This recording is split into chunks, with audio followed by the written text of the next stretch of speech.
आपका स्वागत है। आज हम गेट 2008 के लीनियर अलजेब्रा के कुछ क्वेश्चन करेंगे। फर्स्ट क्वेश्चन क्या है मेरे पास, consider the subspace W equal to Aij such that Aij equal to 0 if I is even of all 10 cross 10 matrices then the dimension of W is, these are the options। हमारे पास W एक subspace दिया गया है, किसका?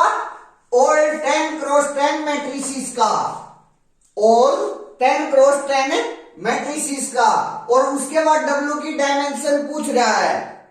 Dimension of W, अगर मैं subspace का dimension निकालूं तो वो किस टाइप से आता है? Dimension of vector space minus Li restriction.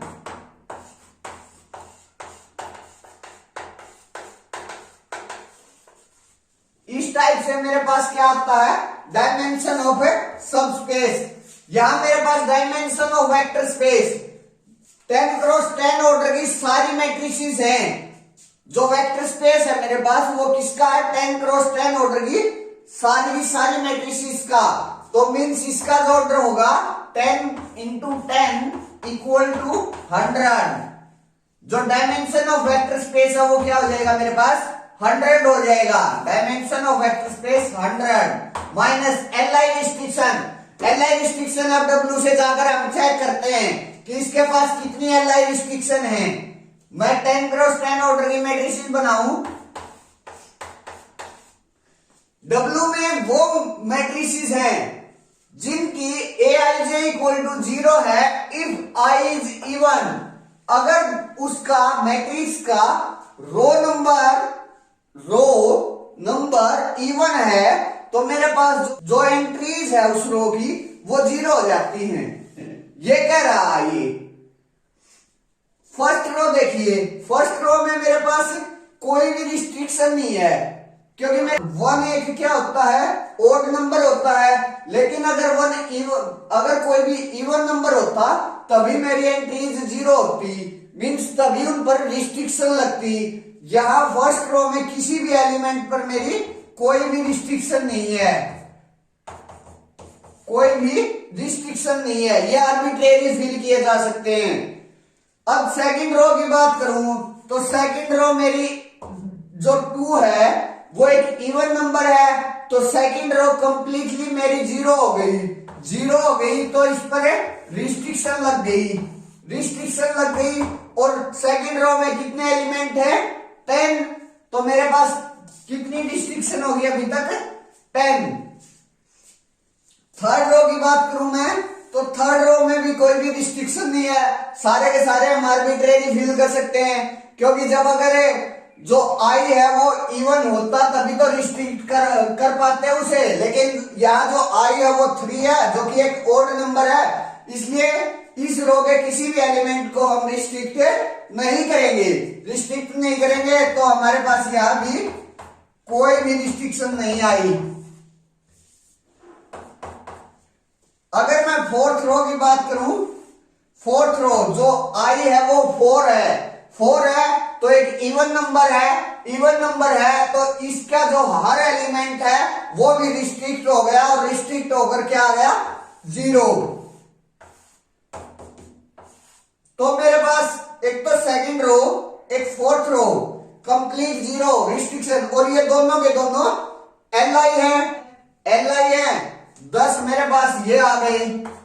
Similarly मेरे पास 10 एलिमेंट, जब मैं I को 6 लूंगा तब आ जाएंगे। सिमिलरली जब मैं I को 8 लूंगा तब आ जाएंगे, और I को जब मैं 10 लूंगा 10 रिस्ट्रिक्शन मेरे पास वहां से आ जाएंगी। तो टोटल रिस्ट्रिक्शन मेरे पास कितनी होगी? 50। और डायमेंशन ऑफ वेक्टर स्पेस क्या था मेरे पास? 100। Li रिस्ट्रिक्शन कितनी आ गई? 50। तो 100 माइनस 50 इक्वल टू 50। ये क्या आ गया? डायमेंशन ऑफ ए W आ गया। Means option D is right answer. Next question number second क्या है मेरे पास? Let T from R4 to R4 be the linear map satisfying T(E1) equal to E2, T(E2) equal to E3, T3 equal to 0, T4 equal to E3। where E1, E2, E3, E4 is the standard basis of R4, then these are the options. क्या कह रहा है मेरे पास? T R4 से R4 एक linear map है, linear map में लीनियर ट्रांसफॉर्मेशन है। T R4 से R4 पर लीनियर ट्रांसफॉर्मेशन है, सच दैट जो T ऑफ E1 है वो मुझे क्या दे रहा है? E2, T of E2 equal to E3, T of E3 equal to 0 और T of E4 equal to E3। इस टाइप से। और जो ये E1, E2, E3, E4 ये क्या है? Standard basis. मींस E1 का क्या मतलब है? यहां 1 0 0 0। E2 का क्या मतलब है? स्टैंडर्ड बेसिस है ये 0 1 0 0। E3 क्या है मेरे पास? 0 0 1 0। सिमिलरली E4 क्या हो जाएगा मेरे पास? 0 0 0 1। ये है मेरे पास E1, E2, E3, E4। उसके बाद बोल रहा है कि जो ये मैट्रिक्स, जो ये T है वो आइडेंटिपोटेंट होगी, इनवॉल्यूटरी होगी, रैंक ऑफ T3 होगा, T निलपोटेंट होगी। ये बोल रहा है मुझे। अगर मैं इसकी मैट्रिक्स बनाऊं, जो T है मेरे पास, उसकी अगर मैं मैट्रिक्स फॉर्म करता हूं तो किस टाइप से होगी? जो T of E1 equal to E2, ये E1 की इमेज है, T ऑफ E1 की इमेज है E2। T ऑफ E1 की इमेज क्या है? E2 है। और फिर उनको स्टैंडर्ड बेसिस में लिखना है। स्टैंडर्ड बेसिस के लीनियर कॉम्बिनेशन में लिखूं तो सिर्फ और सिर्फ E2 आ जाएगा मेरे पास। जो E2 का कोफिशिएंट है मेरे पास वही 1 होगा, बाकी सभी जगह 0 होगा। मींस इसका जो फर्स्ट कॉलम आएगा मेरे पास वो 0 1 0 0 इस टाइप से आ जाएगा। सेकंड में मेरे पास क्या है? T of E2 equal to E3 है मेरे पास। T of E2 equal to E3। तो मींस जो स्टैंडर्ड बेसिस का E3 एलिमेंट्स है उसका कोफिशिएंट 1 आएगा, बाकी सभी का 0 हो जाएगा। तो जो सेकंड कॉलम आ गया मेरा वो 0 0 1 0 इस टाइप से आ गया। थर्ड में क्या कर रहा है? T of E3 equal to 0। जो E3 है वो 0 पर जा रहा है, तो मेरे जो सारे के सारे कोफिशिएंट है वो क्या आ जाएंगे? 0 आ जाएंगे। तो जो थर्ड कॉलम है मेरे पास वो 0 0 0 0 हो जाएगा। Fourth, T of E4 equal to E3 है। T of E4 equal to E3 means सिर्फ और सिर्फ E3 का जो कोफिशिएंट है मेरे पास वो 1 होगा, बाकी सभी 0 हो जाएंगे। तो मेरे पास ये मैट्रिक्स बन गई। अब आइडेंटिपोटेंट, ये इनवर्टिबल तो नहीं है क्योंकि इसका जो रैंक है वो 2 आ रहा है। इनवर्टिबल तो नहीं है। और जो rank of T equal to 3 है, लेकिन यहां मेरा जो रैंक है वो कितना आ रहा है? 2। तो ये भी ऑप्शन नहीं है। अब निलपोटेंट बच गई और आइडेंटिपोटेंट बच गई। इसका स्क्वायर कर लेते हैं। अगर इसका स्क्वायर इसी के बराबर आ गया तो ये आइडेंटिपोटेंट या फिर निलपोटेंट के लिए मेरे को इसकी कुछ पावर करने के बाद इक्वल टू 0 मैट्रिक्स आ जाए तो ये निलपोटेंट। चेक करते हैं। अब इसका स्क्वायर करते हैं मैट्रिक्स का। स्क्वायर 0 0 0 0 1 0 0 0 0 1 0 1 0 0 0 0।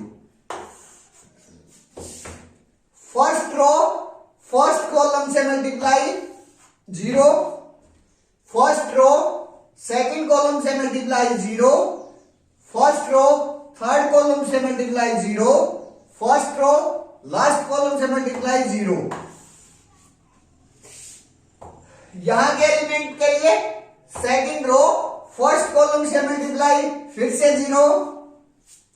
T ट्रांस आइडेंटिपोटेंट होती तो यहां मेरे पास 1 आना चाहिए था, लेकिन आया कितना है? 0। मीन्स T आइडेंटिपोटेंट तो नहीं हो सकती।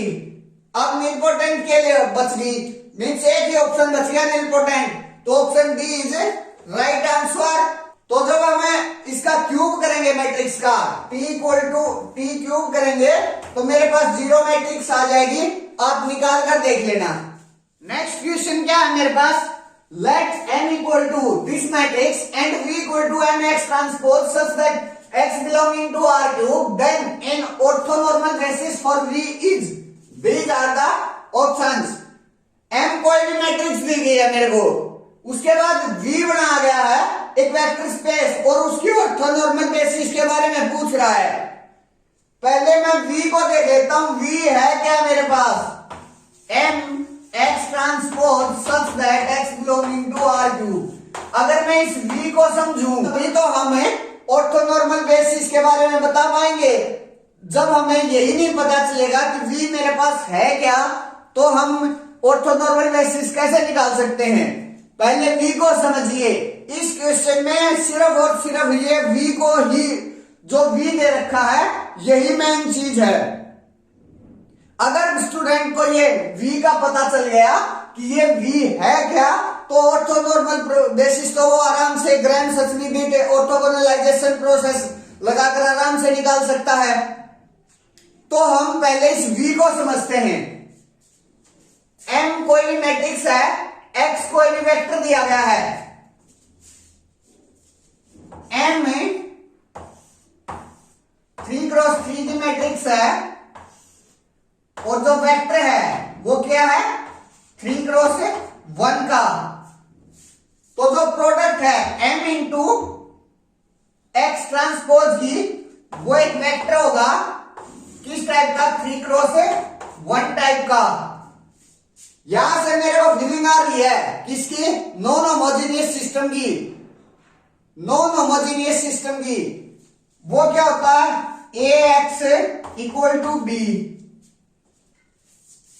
अगर इसका सॉल्यूशन होता है ax इक्वल टू b का, तो मेरे पास जो b है वो कहां बिलोंग करता है, कॉलम स्पेस ऑफ ए में। यहां मेरे को सिर्फ और सिर्फ mx ट्रांसपोज दिया गया है, मींस जो ये चीज है वो क्या बनेगी मेरे पास, वहां कुछ भी नहीं दिया गया है, m इंटू एक्स ट्रांसपोज दिया गया है। तो ये जो फॉर्म, इनकी जो मल्टीप्लीकेशन है वो एक कॉलम वेक्टर आएगा, और जो वो कॉलम वेक्टर है वो कहां प्रेजेंट होगा, कॉलम स्पेस ऑफ एम में।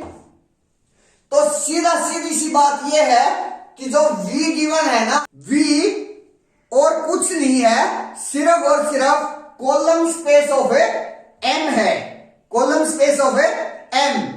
अब हमें V का पता चल गया, यहां से हम कॉलम स्पेस ऑफ M देख लेते हैं। कॉलम स्पेस ऑफ M निकालने के लिए क्या करते हैं, अब हमें कॉलम स्पेस ऑफ M। अगर मैं इस मैट्रिक्स को RF में कन्वर्ट करूं और जिस जिस कॉलम में पाइवट है ओरिजिनल मैट्रिक्स में जाकर अगर वही कॉलम उठा लेता हूं, तो मेरे पास क्या आ जाएगा, कॉलम स्पेस ऑफ M आ जाएगा। मीन्स अगर मैं इसका चेक करता हूं, RF में कन्वर्ट करता हूं, पहले 1 1 2 0 1 1 0 1 1। अगर मैं R3 पर ऑपरेशन लगाऊं, R3 माइनस R2, तो मेरे पास यहां 0 हो जाएगा, यहां 0 हो जाएगा, और ये जो मैट्रिक्स है वो RF में कन्वर्ट हो जाएगी। RF में कन्वर्ट हो जाएगी तो मेरे पास एक तो इस कॉलम में पाइवट है, एक इस कॉलम में पाइवट है। तो अब मैं ओरिजिनल जो मैट्रिक्स है ये यहां से जाकर अगर मैं फर्स्ट कॉलम और सेकंड कॉलम उठा लेता हूं, तो मेरे पास इस जो मैट्रिक्स M है इसका कॉलम स्पेस आ जाएगा। तो मेरे पास कॉलम स्पेस में कौन कौन से वेक्टर आए, यहां पर 1 0 0 कोमा 1 1 1, ये वेक्टर आ गए। मेरे को Li वेक्टर ये आ गए, मींस कोई भी नॉर्मल वेक्टर स्पेस गिवन था, उसकी जो बेसिस है वो ये दो वेक्टर्स हैं। अब इनको ऑर्थोनॉर्मल बेसिस में कन्वर्ट करना है, तो ग्रैम सचनीडिट ऑर्थोगोनलाइजेशन प्रोसेस का यूज करेंगे। सबसे पहले हम ये देखेंगे कि ये जो दोनों वेक्टर हैं वो क्या ऑर्थोगोनल है। क्या ये दोनों ऑर्थोगोनल बेसिस हैं? ऑर्थोगोनल बेसिस के लिए इनका इनर प्रोडक्ट क्या आना चाहिए मेरे पास? 0। लेकिन जब हम इनका इनर प्रोडक्ट करेंगे तो वो तो 0 नहीं आएगा। तो पहले हम इन जो दो बेसिस गिवन हैं इनको क्या करेंगे? ऑर्थोगोनल बेसिस में कन्वर्ट करेंगे, उसके बाद ऑर्थोनॉर्मल बेसिस पर जाएंगे। ऑर्थोगोनल बेसिस के लिए हम क्या करते हैं? जो गिवन बेसिस है उसका फर्स्ट वेक्टर लेते हैं।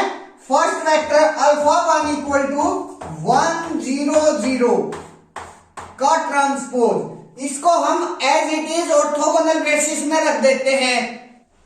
अब ये मेरा एक ऑर्थोगोनल वेक्टर है, अब इसका मैं ऑर्थोनॉर्मल वेक्टर बनाऊंगा तो वो किस टाइप से बनाऊंगा? Alpha 1 divide by norm of alpha 1। अगर मैं इसकी नॉर्म से इस वेक्टर को डिवाइड कर देता हूं तो मेरे पास क्या आ जाता है? इस जो भी ये वेक्टर है इसका क्या आ जाता है मेरे पास? Orthonormal vector. और उसको मैं किससे डिनोट कर रहा हूं? गामा 1 से। और जो ये वेक्टर है ये एक यूनिट वेक्टर है, यूनिट वेक्टर है तो ये एज इट इज क्या हो जाएगा मेरे पास? इसकी जो नॉर्म होगी वो 1 हो जाएगी, और जो ये वेक्टर है वो मेरे पास क्या हो जाएगा? Ortho normal vector. मींस जो गामा 1 है मेरा ऑर्थो नॉर्मल वेक्टर का, ऑर्थो नॉर्मल बेसिस का जो फर्स्ट वेक्टर है मेरे पास वो क्या आ गया? 1 0 0 का ट्रांसपोज। अब गामा 2 निकालनी है क्योंकि जो मेरा V है वो 2 डायमेंशनल है, 2 डायमेंशनल है। अब अल्फा 2 जो ऑर्थोगोनल बेसिस सेकंड है वो किस टाइप से निकलती है? सेकंड वेक्टर जो सेकंड बेसिस दी गई है उसको एज इट इज लेते हैं 1 1 1 उसका ट्रांसपोज, माइनस क्या करते हैं?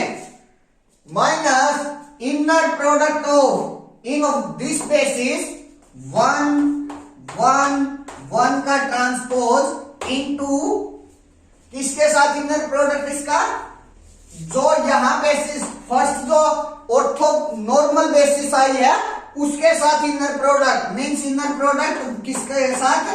1 0 0 इसके ट्रांसपोज के साथ इसका इनर प्रोडक्ट इनटू क्या आ जाएगा यहां? First orthonormal basis means gamma 1 1 0 0। अब इसको सोल्व आउट कर लेते हैं। सेम एज इट इज 1 1 1 का ट्रांसपोज माइनस इनर प्रोडक्ट इसका और इसका इनर प्रोडक्ट यहां कर लेता हूं मैं 1 1 1 का ट्रांसपोज, उसका ट्रांसपोज करूंगा तो क्या आ जाएगा मेरे पास? है 1 0 0। किस टाइप से आ जाएगा? 1 इंटू 1 1 1 इंटू 0 0 प्लस 0 प्लस 0। तो इसका जो इनर प्रोडक्ट है वो क्या आ गया मेरे पास? 1 आ गया। तो मीन्स यहाँ 1 पुट करेंगे तो मेरे पास क्या आ गया? 1 1 1 इसका ट्रांसपोज माइनस 1 इंटू 1 0 0 उसका ट्रांसपोज। अब माइनस कर दीजिए इसमें से तो मेरे पास क्या आ जाएगा? माइनस करने पे के बाद 1 में से 1 गया 0, 1 में से 0 गया 1, 1 में से 0 गया 1 इसका ट्रांसपोज। मेरे पास ये एक ऑर्थोगोनल बेसिस आ गई, ऑर्थोगोनल बेसिस आ गई। अब इसको किसमें चेंज करूंगा मैं? ऑर्थोनॉर्मल बेसिस में चेंज करूंगा। ऑर्थोनॉर्मल बेसिस के लिए मैं क्या करूंगा? Given vector divide by norm of that vector. तो मेरे पास ये है कि ऑर्थोनॉर्मल बेसिस में कन्वर्ट हो जाएगा। चेंज कर देते हैं। इसका जब मैं इनर प्रोडक्ट लूंगा तो वो मेरे पास क्या आ जाएगा? 2 आ जाएगा और उसका फिर स्क्वायर रूट, क्योंकि जब नॉर्म निकालते हैं तो वो square root of self inner product होता है। तो इसका जो नॉर्म है मेरे पास वो √2 आ जाएगा। मल्टीप्लाई कर दीजिए इस वेक्टर से तो मेरे पास जो गामा 2 है वो क्या आ जाएगा? Gamma 2 equal to 1 by √2 into 0 1 1 इसका ट्रांसपोज। गामा 2 ये आ गया मेरे पास, गामा 1 ये आ गया मेरे पास। यही तो मेरी ऑर्थोनॉर्मल बेसिस आ गई V की। अब ऑप्शन चेक कर लेते हैं कौन सा बनता है। Option B is the right answer. Thank you.